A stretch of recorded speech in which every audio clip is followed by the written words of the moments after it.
జార్ఖండ్ లో 24 ఏళ్ల రికార్డును బద్దలు కొట్టారు హేమంత్ సోరెన్.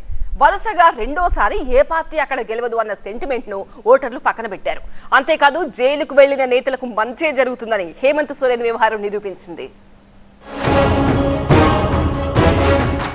జైలుకు వెళ్లిన నేతలకు రాజకీయాల్లో కలిసి వస్తుందన్న సెంటిమెంట్ మళ్లీ పండింది. జార్ఖండ్ లో ఇది రుజువైంది. మైనింగ్ స్కామ్, ల్యాండ్ స్కామ్ లో ఈడీ, సిబిఐ కేసులు నమోదు చేసి జైల్లో వేసినప్పటికీ హేమంత్ సోరెన్ మరోసారి జార్ఖండ్ సీఎం కాబోతున్నారు.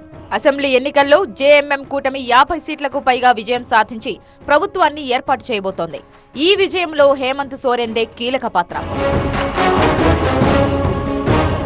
ఆదివాసీల ఆత్మగౌరవానికి హేమంత్ సోరెన్ ప్రతీక అని ఆయన్ను అరెస్టు చేసి బీజేపీ ఆదివాసీల ఆత్మగౌరవానికి భంగం కలిగించిందని జేఎంఎం చేసిన ప్రచారం సక్సెస్ అయింది. హేమంత్ సోరెన్ మీద అవినీతి ఆరోపణల్ని జనం ఎందుకు పట్టించుకోలేదు? జార్ఖండ్ లో 24 ఏళ్ల రికార్డును బద్దలు కొట్టారాయన. జార్ఖండ్ లో ఓసారి గెలిచిన పార్టీ మరోసారి అధికారంలోకి రాదన్న నమ్మకం ఉంది.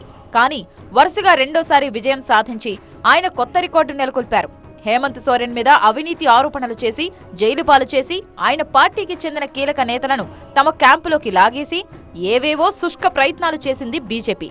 హేమంత్ సోరెన్ సన్నిహితుడు మాజీ సీఎం చంపై సోరెన్ బీజేపీలో చేరినప్పటికీ లాభం లేకుండా పోయింది.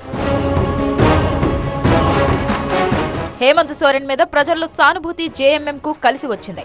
ఆయన అవినీతి పరుడని, జార్ఖండ్ సంపదను లూటీ చేశారని ప్రధాని మోదీ, అమిత్ షా పదే పదే ప్రచారం చేశారు. కానీ ఆ ప్రచారాన్ని జనం విశ్వసించలేదు. జార్ఖండ్ అసలే ఆదివాసీ జనాభా అధికంగా ఉన్న ప్రాంతం. ఎన్నికలకు 2-3 ఏళ్ల ముందు ఈడీ, ఐటీ, సిబిఐ సోరెన్ పార్టీని టార్గెట్ చేయడం జేఎంఎంకే కలిసి వచ్చింది. मैं बीजेपी को यही कहूँगा, स्थानीय नेताओं को स्थानीय जगह रहने दीजिए. मूलवासी आदिवासियों को ये बाहरी जो घुसपैठ किए हैं आसाम से, मध्य प्रदेश से, यूपी से, बिहार से, छत्तीसगढ़ से, उड़ीसा से, दिल्ली से, इनका घुसपैठ बंद करो. హేమంత్ సోరెన్ చాలా వ్యూహాత్మకంగా ఎన్నికల బరిలోకి దిగారు. జైలుకు వెళ్లే ముందు సీనియర్ నేత చంపై సోరెన్ ను సీఎం చేశారు. సుప్రీంకోర్టు బెయిల్తో జైలు నుంచి విడుదలైన హేమంత్ సోరెన్ మళ్లీ సీఎం పదవిని చేపట్టారు. సీఎం పదవి పోవడంతో చంపై సోరెన్ బీజేపీలో చేరారు.